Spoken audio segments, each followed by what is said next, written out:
ఓం నమో వెంకటేశాయ నమః. సూర్యగ్రహణం, పాక్షిక సూర్యగ్రహణం ఈ నెల 25వ తారీఖు అంటే అక్టోబర్ నెల 25వ తారీఖు మంగళవారము సాయంకాలం 5 గంటల నుంచి 6:30 వరకు గ్రహణ సమయం. స్వాతి నక్షత్రం, తులారాశి వారు, మీనరాశి వారు, మేషరాశి వారు, వృశ్చిక రాశి వారు ఈ యొక్క గ్రహణాన్ని చూడకూడదు.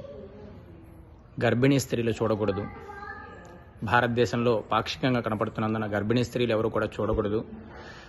ఉదయము 11 లోపలే భోజనం చేసి గ్రహణ అనంతరం అంటే సాయంత్రం 6:30 తర్వాత ఇల్లంతా కూడా శుద్ధి చేసుకొని, పాత్రలన్నీ కూడా శుద్ధి చేసుకొని రాత్రికి భోజనం చేయాలి. లేకపోతే మరుసటి రోజు బుధవారం ఉదయం ఇల్లు శుద్ధి చేసుకొని భోజనం చేయాలి. అంతసేపు ఉండగలిగిన వారు, ఉండలేననుకున్న వారు రాత్రి గ్రహణ అనంతరం మొత్తం అన్నీ కూడా శుద్ధి చేసుకొని గోమూత్రం, గంగాజలం అంతా కూడా చల్లుకొని ఆ తదనంతరం భోజనం చేయాలి. గర్భిణీ స్త్రీలు గ్రహణాన్ని చూడకూడదు.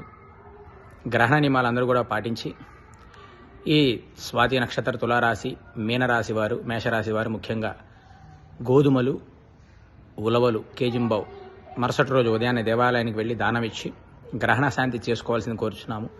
చాలామంది గ్రహణ టైం అడిగారు. అందు గురించి గ్రహణ టైం కోసం ఈ వీడియో చేసి పెడుతున్నాను. ప్రతి ఒక్కరికి షేర్ చేయండి. గ్రహణ సమయం, గ్రహణ నియమాలు ప్రతి ఒక్కరు కూడా షేర్ చేయండి.